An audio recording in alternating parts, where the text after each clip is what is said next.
Hello friends, welcome back to my channel study with Pratibha. आज मैं आपको पढ़ाऊंगी चार्टर एक्ट ऑफ 1853। इससे पहले हम तीन चार्टर एक्ट देख चुके हैं। 1853 ये लास्ट एक्ट चार्टर एक्ट होने वाला है। सबसे पहला था 1793 में जो आया था और ये है लास्ट चार्टर एक्ट। और इन सभी में 20-20 साल का गैप हुआ है। चार्टर एक्ट को एक तरीके से कॉन्स्टिट्यूशन लैंडमार्क भी माना जाता है। जो लास्ट चार्टर एक्ट है हमारे चार्टर एक्ट सीरीज का, क्योंकि कहा जाता है कि इसी टाइम से हमारे कॉन्स्टिट्यूशन की एक शुरुआत देखी गई कि कैसे हमारा कॉन्स्टिट्यूशन अब बन के तैयार जैसा आज हमें दिखता है। तो अब पहले हम इसके कुछ फीचर्स देख लेते हैं। फर्स्ट फीचर्स में है कि लेजिस्लेटिव और एग्जीक्यूटिव फंक्शन उस टाइम पे अलग अलग कर दिए गए थे। जैसे हम आज के टाइम पे पढ़ते हैं लोकसभा, राज्यसभा, तो उस टाइम पे भी एक गवर्नर जनरल की काउंसिल बनाई गई और उसमें ये लेजिस्लेटिव और एग्जीक्यूटिव फंक्शंस जो है इनको अलग अलग कर दिया गया। जो हमारी लेजिस्लेटिव काउंसिल बनी थी उसके जो काउंसलर्स थे उसमें 6 नए लोगों को और ऐड किया गया था उस टाइम पे। और एक सेपरेट गवर्नर जनरल भी बनाया गया था जो हेड था उस लेजिस्लेटिव काउंसिल का। इस काउंसिल को यानी जो वो कुछ लोग मिलके हमारे पूरे देश को चलाने वाले थे, ये एक तरीके से पूरे देश के लिए काम कर रहे थे और इनको सेंट्रल लेजिस्लेटिव काउंसिल माना गया था। जो लेजिस्लेटिव विंग थी यानी जो लोकसभा आप कह सकते हैं, इसको एक तरीके से मिनी पार्लियामेंट या फिर ब्रिटिश पार्लियामेंट के नाम से भी जाना गया।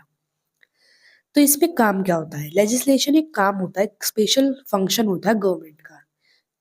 इसमें अलग ही ढंग से प्रोसेस तरीके से पूरे कानून बनाए जाते हैं और आगे जाके वो लागू भी किए जाते हैं।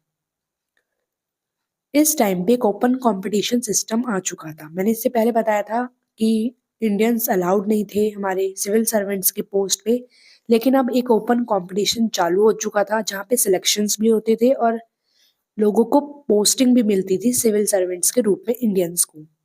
1854 में मैकाउले कमेटी बनी थी जहाँ पे कॉन्विनेंटेड सिविल सर्विसेज तो वो होती थी जहाँ पे हायर पोस्ट के सिविल सर्विसेज आते थे, यानी जो ऑफिसर्स होते थे।